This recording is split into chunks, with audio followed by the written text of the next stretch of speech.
Good evening, তোমরা সবাই কেমন আছো? আশা করি ভালোই আছো। তো এই দেখো, আজকে আমি একটা নতুন ব্লগ নিয়ে চলে এসেছি, ছোট্টখাটো ব্লগ। এটা হচ্ছে রেখা ম্যাডামের। রেখা ম্যাডাম কম্পিউটারের ওপর, কিবোর্ডের ওপর সারাক্ষণ ঘুমন আর খাবার খান। ইনি হচ্ছেন একটা বেড়াল দলের লিডার। তো এর একটা গ্যাং আছে, এই গ্যাংয়ের আরেকজন সদস্য এখানে বসে আছে। এই আমার হাজব্যান্ড বসে কম্পিউটারের সামনে ফোন টেপাটেপি করছে দোকানে। আর এই দেখো, রেখাকে আমি খুব ডিস্টার্ব করছিলাম, ঘুমোতে দিচ্ছিলাম না। আর ও রেখা তেড়ে আমাকে কামড়াতে আসছিল।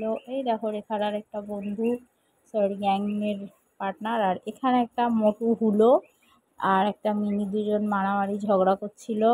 তো আমি ক্যামেরাটা নিয়ে যাওয়াতেই মারামারিটা বন্ধ করে দিয়ে এবার লেংড়ে লেংড়ে নিজের গন্তব্যস্থলে আছে, এই যে বাড়িতে চলে এসছে। ওর ওয়াইফ জানলা দিয়ে উঁকি মারছে। ও যেই ঘরে এন্ট্রি নিয়েছে ও লাফ মেরে বেরিয়ে গেল। টাটা। তোমরা সবাই বলো কেমন লাগলো রেখা।